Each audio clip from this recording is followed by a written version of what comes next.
ლიზი, ახლა რომ ცოცხალი იყოს მამიკო, რას ეტყოდი? ძალიან რომ მიყვარს.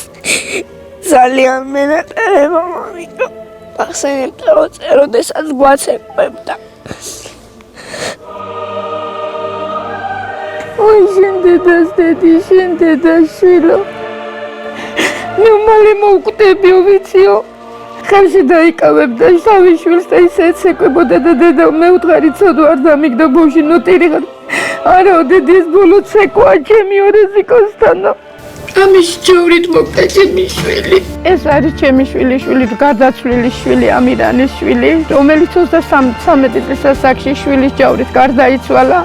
შვილის ნერვიულობით გარდაიცვალა. სამივე ჩაიხუტა ლოგინში და სამივე ჩაიხუტა და 3 დღეს მერე მოკდა ჩემი შვილი.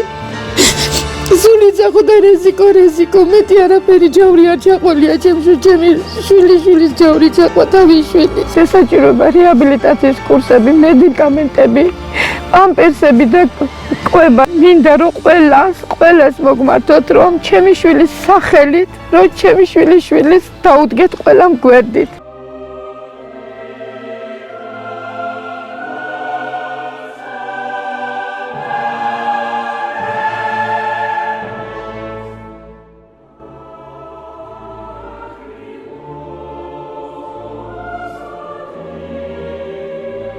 გადარიცხეთ ნებისმიერი თანხა ჩერნოვეცკის ფონდის ოფიციალური საიტის მეშვეობით.